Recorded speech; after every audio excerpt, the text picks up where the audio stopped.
Welcome to another episode of Democracy at the Crossroads, a platform where we discuss issues pertaining to our democracy. Today we'll discuss the findings of a pre-poll survey by CSDS, Center for the Study of Developing Societies, a think tank set up by Rajni Kothari in the 1960s. The Hindu, the well-known national daily, has been publishing the data of the survey and the analysis thereof in the last 3 days. More than 10,000 respondents spread over 19 states and 100 parliamentary constituencies participated in this survey. The analysis by researchers associated with the CSDS is expectedly balanced. Rather, one would say, tilted in favor of the government. As the CSDS is largely funded by the ICSSR, Indian Council of Social Science Research, which is a government agency. Ever since the Modi government has come to power, and especially in its second term, the CSDS has been very careful not to ruffle the feathers of the government beyond a point. The spokesman of CSDS, Professor Sanjay Kumar, who is a permanent fixture in TV debates, seems extra eager to sing paeans to Narendra Modi's leadership and the Modi government's achievements at every possible opportunity. No wonder the fund flow from the ICSSR to the CSDS has remained uninterrupted all these years. As you can see, CSDS analysis is tempered with pragmatism.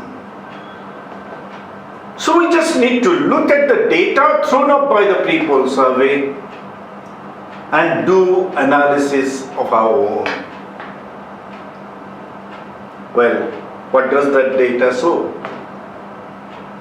We get to know that the primary concern of the average voters today is unemployment and price rise.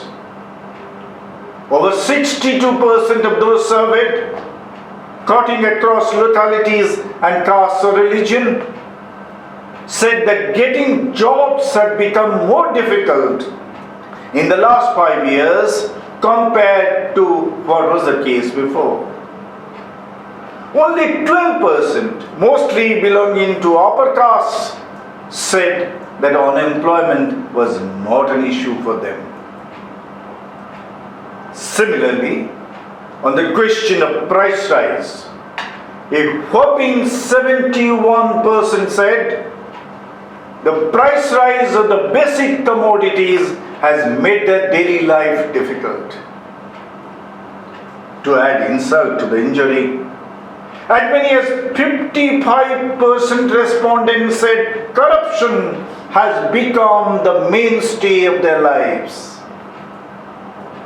This is significantly higher, almost 30% higher than the 40% respondents who had marked corruption as a major issue in the CSDS pre-poll survey in 2019. Despite these livelihood and existence issues, how come the saffron establishment is expected to retain its hold in power?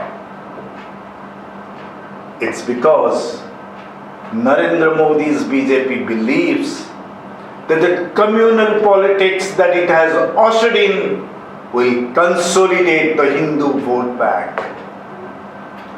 And sheer religious fervor will trump the economic woes of Hindus. Anyway, the BJP doesn't care about Muslim votes. It's not surprising that a majority of Hindu voters said that the best performance of the Modi government is the construction of the Ram temple at Ayodhya.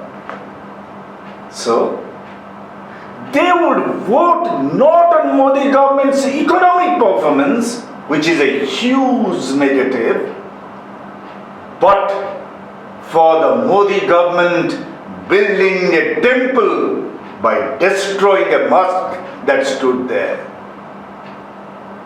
Basically, they would vote for Modi's BJP for showing the Muslims their place in this country.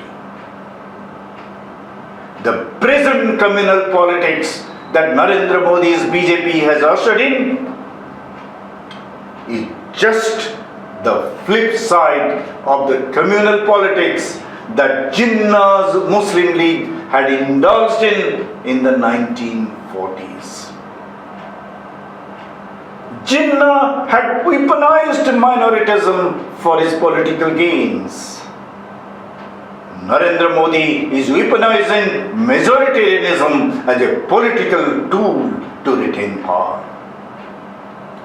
The CSDS survey gives us ample evidence to conclude that Modi is to India today is what Jinnah was to Pakistan decades ago.